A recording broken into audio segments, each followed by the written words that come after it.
ఓటమి భయంతోనే వైకాపా నాయకులు దాడులకు తెగబడుతున్నారని తెలుగుదేశం నేతలు మండిపడ్డారు. జూన్ 9న విశాఖలో జగన్ ప్రమాణ స్వీకారమంటూ మైండ్ గేమ్ ఆడుకున్నారని గంటా శ్రీనివాసరావు దుయ్యబట్టారు. ఈవీఎంలను తెలుగుదేశం నేతలు ధ్వంసం చేశారని ఆరోపించిన పిన్నెల్లి అరాచకాలను మీడియాలో అందరూ చూశారని రఘురామరాజు ఎద్దేవా చేశారు. వైకాపా దుకాణం మూసేసే సమయం ఆసన్నమైందని సోమిరెడ్డి విమర్శించారు.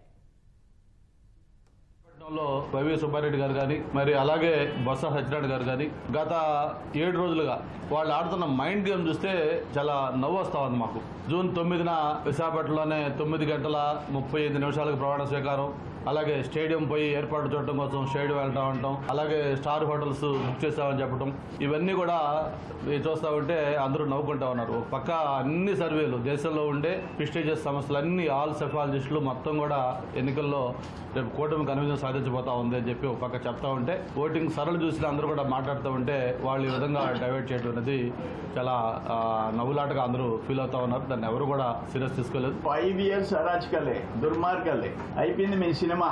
రేపు 4వ తేదీ ప్రజలు మీకు సినిమా చూపిస్తారు. జరగబోయేది అది.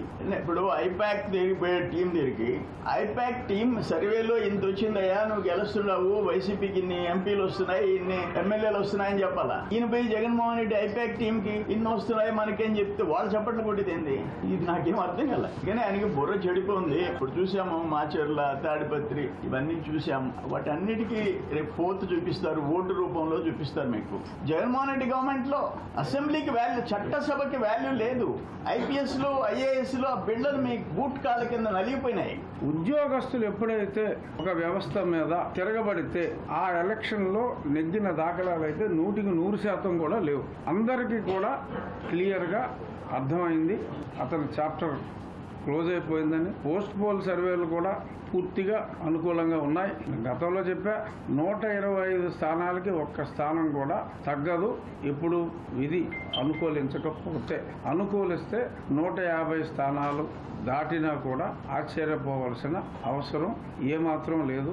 పిన్నెల్లి చాలా దారుణంగా కామెంట్లు చేసిన కొద్ది గంటల్లో అతను చేసిన విధ్వంసం డైరెక్ట్గా మీడియాలో కళ్ళకు కట్టినట్టుగా వచ్చింది. ఎంత దారుణంగా అతను బాక్సుల్ని బద్దలు కొట్టాడో. మరి అటువంటి వ్యక్తిని మీరు చూశారు. జగన్మోహన్ రెడ్డి ఆ బస్ టూర్లో తిరిగినప్పుడు ఎక్కడ పెద్దగా జనం లేరనుకోండి, వెళ్ళినప్పుడల్లా ప్రతివాడిని సౌమ్యుడు, మంచివాడు ఇలా మాట్లాడేవాడు. పిన్నెల్లి గారిని కూడా రామకృష్ణ చాలా మంచివాడు, ఇప్పటికే మంచి పదవి ఇచ్చా, ఇంకా మంచి పదవిలో పెడతా, మంచివాడు కాబట్టి ఓట్లేయండి అన్నాడు. ఎంత మంచివాడో తెలిసిపోయింది. నిన్న టీవీలో దొరికేశాడు.